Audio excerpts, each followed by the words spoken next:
Hello, friends, and today I want to talk to you about canine aggression. So, before I start, I want you to know that I'm not making these facts up. If you Google Dr. Karen Overall and canine aggression, you will find tons of information out there from her. She is the leading expert on canine behavior and abnormal canine behavior. You can find pretty much all of this information out there on the web from her. You may have to pay for it, but it'll be out there. Some of it is just from years of experience in dealing with these dogs, but you'll have that. So, canine aggression, what it is and what it isn't. Let's start right in. So, canine aggression is the word aggression is actually a misnomer most of the time. Canine aggression can be broken down into 4 parts. There's fear aggression, reactivity, you've got frustration, and true aggression. So let's talk about true aggression first. True aggression is actually very, very rare in dogs. Generally, when you have true aggression, something in that dog is hardwired wrong in their brain, and it's generally not a fixable thing. So that being said, that doesn't mean that your dog has true aggression. When a trainer comes out and evaluates your dog, the first thing that we look at is what exactly are we dealing with?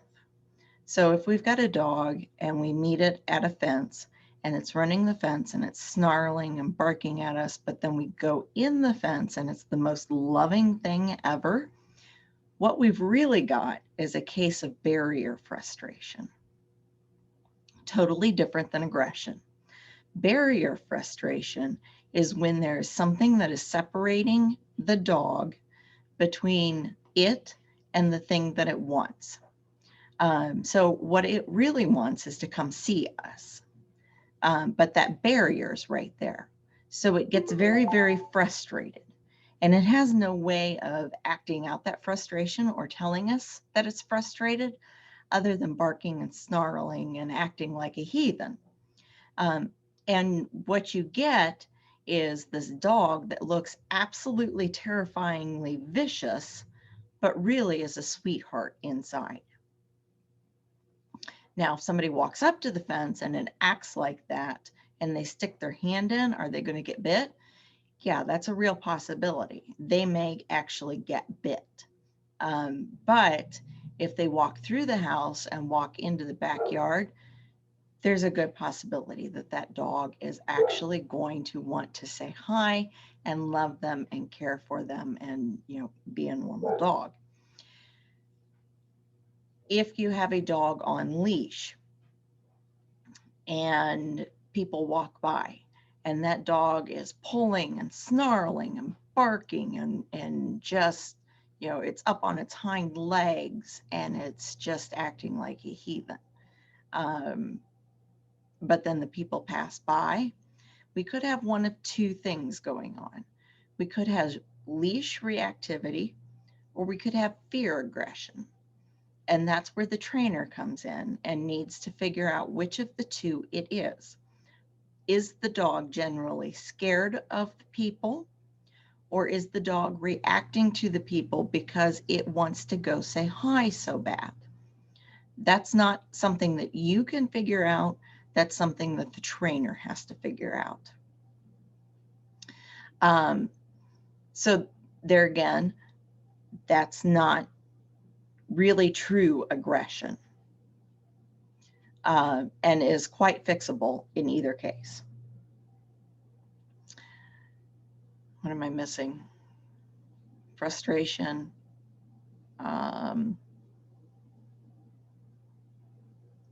Fear. Oh, fear aggression. So fear aggression is the root cause is actually fear. Um, and in order to change that behavior, we as humans have to recognize that that dog is actually afraid. Now, just like emotions in humans, we cannot reinforce an emotion in a dog. So when your dog is afraid, don't be afraid to comfort it. You can't punish the dog for being afraid.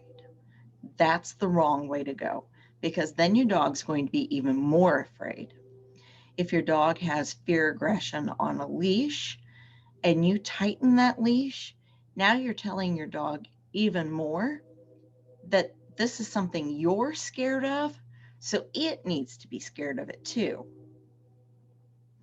Um, if it senses that you are scared, because people, when we're scared, we emit a pheromone that tells animals and other people that we're scared. Um, Believe it or not, actually true. So when your dog senses that pheromone, whether you're actually scared that your dog is going to react, or you're scared of the person, your dog's going to react, because now you're scared and your dog senses that you're scared and you're setting yourself up for a really bad reaction. That being said, um, you have to be in charge of yourself before you can calm your dog. And it's all about the dog at that point. You have to make sure that you are in a frame of mind where you can comfort your dog and you can tell your dog that it's okay. Just like a human toddler or a human child, you have to treat your dog just like that. This is the one time where I'm going to tell you it's okay to treat your dog like a child. Probably not the one time. But I'm going to state it again. You cannot reinforce the emotion of fear. You cannot punish it out of a dog. So don't even try. All you're going to do if you punish it is put it in submission. So the fear is still there. You haven't addressed the root cause, but you've put it underneath where you can't see it. And you know what happens when you suppress an emotion for so long. Eventually, you get an explosion. And that's exactly what's going to happen with your dog. Someday, somewhere, sometime, you're going to get this huge explosion and it's going to go bad. So, dogs are masters at talking, but they don't talk human talk. They talk canine talk. Obviously, they're not born knowing the English language, and they don't speak like us. They speak like dogs. So it's up to us, because we're dog owners, to take on that responsibility to learn canine language. So let's talk about that for a minute.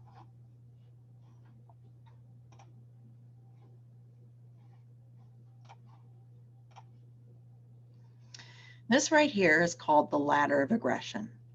And you can see that dogs don't start by growling or snapping or biting. They actually start way down here by trying to avoid conflict.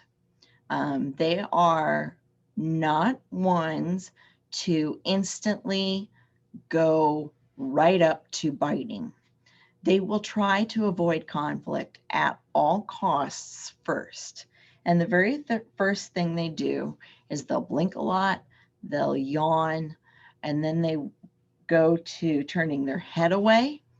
So if you start to see these signs, you know that your dog is uncomfortable and you need to get them out of there. Then they go to turning their body away. They'll sit, they may paw at you. They'll eventually go to walking away. Now, when they go to walking away, you've crossed into the caution zone. And now you're getting higher up on the ladder. And the caution zone is where you really need to start paying attention. I can't talk today. To what your dog is trying to tell you. So if we get up to creeping and ears are back or standing crouched with the tail tucked under, obviously most people know that when the tail is under, the dog is uncomfortable. They're trying to make themselves smaller. When they stand crouched, they don't want to initiate contact. You know, they're trying to be as small and as submissive as possible. The next one is they lie down. They may even put their leg up. There again, that's a posture of submission. They're trying to say, I don't want to fight. But then we start to get into the red zone. So they've tried all of this other stuff. Whatever it is not going away. So then they start to stiffen and stare. Now I'm going to tell you this one little tidbit that people often overlook or they don't catch quick enough. If you have a dog that stops and freezes for even 2 seconds, get it out of there or just don't move. The minute you move, you're going to instigate a reaction in your dog. You need to stand completely still and pray to God that whatever they're looking at just goes away. Because nothing good comes out of a frozen dog. Growls. Okay, let's talk about growls for a minute. One, you never punish a growl, because what happens is if you punish a growl, the dog goes directly to bite. A growl is an early warning sign. You always want to keep early warning signs. That dog is telling you that you are in a danger zone. Back up, stop what you're doing immediately, leave the dog alone. Obviously, the dog's not happy, so just stop. You cannot punish a growl, ever. If your dog is growling at you and you are trying to brush it, clip its nails, brush its teeth, give it a bath, anything like that, contact a qualified trainer. Do something different. Figure out a different way of doing whatever it is you're trying to do. Because yes, those things need to happen, but obviously not in the way you're doing it. Air snaps. So air snaps are when the dog snaps. You can audibly hear the teeth click, but there's no contact made. Again, this is an early warning sign. It's one step above a growl. It's scary as all heck, but it's the dog again telling you, stop, get out of my space. I don't like what you're doing. I don't like whatever is around me. We need to go. You need to get me out of here. Whatever is going on, just make it stop. And then we get into the bites. So if the growl, the snap, the stiffen and the stare, and all of this doesn't work, the dog is going to bite. And I want to talk about bites for a minute because there's a couple of different varieties of bites. There's this thing called a bite scale, and it goes 1 through 6. And there's a lot of actual information in a dog bite as to what we are dealing with. So bite, the first type of bite is where the dog just leaves a bruise. That's just a warning. The dog didn't mean to do serious harm, but wanted you to know that it was really uncomfortable and you weren't listening. Obviously, yes, it's serious because the dog did bite, but not as serious as what it could have been.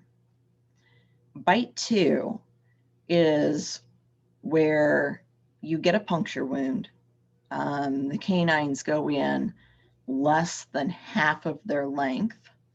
You may not need stitches, probably not.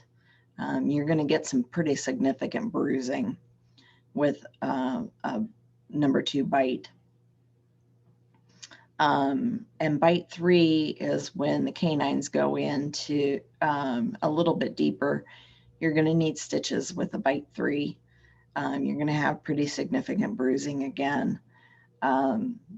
So bites 1, 2, and 3, all correctable, not so worrisome. Where we get into worrisome territory is bites 4, 5, and 6. So bites 4, 5, and 6 is where we've got some pretty significant damage. You may have some ripping. The dog may go in for, and I'm not going to go into all of what each bite is actually, but you may have some tearing, you may have some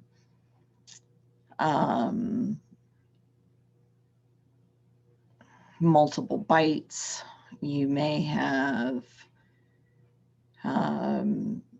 yeah, it can get really bad. We'll just say that, you know, it can get really, really bad, all the way up to death. Bites 4, 5, and 6, what's worrisome about those is that the dog shows lack of bite inhibition. Bite inhibition means that the dog is biting with all of its strength, and actually means to do significant harm. Bites 4, 5, and 6 generally are not fixable because you cannot teach an adult dog bite inhibition very successfully. One, it's way too dangerous. 2, they don't learn it very well. Bites 4, 5, and 6 generally wind up in the euthanization of the dog because the dog is just too dangerous. Now, canine ladders of aggression apply to both dogs and humans. So when you're watching your dog's body language, it can go, you could see all of these things with another human. You could see all these things with another dog, or any other animal, actually. And I want to say a word about kids. So dogs don't actually see kids as a human. They see adults as a human. They see some teens as a human, but they don't see kids as humans. And actually, toddlers and babies tend to be, what's the word that I'm looking for? Triggers for dogs, because they don't know what they are. Toddlers move very fast. They're very unpredictable in their movements. They fall down a lot. They cry. They make sounds that make no sense to dogs. So they can be quite scary to some dogs. Toddlers, babies, even some older kids should never, ever, ever be left alone with a dog. Ever. I cannot stress that enough. Toddlers, babies, some older kids should never be left alone with a dog. So, we've talked about canine ladder of aggression. We've talked about body language in canines. We've talked about the different types of canine aggression and reactivity. We've talked about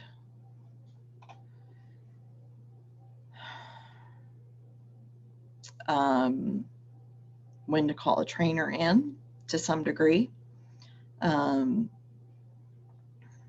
If your dog ever makes you feel uncomfortable, please don't ever hesitate to call a qualified trainer. See if you can get it on video, because sometimes it's hard to reproduce when the trainer is there. I'm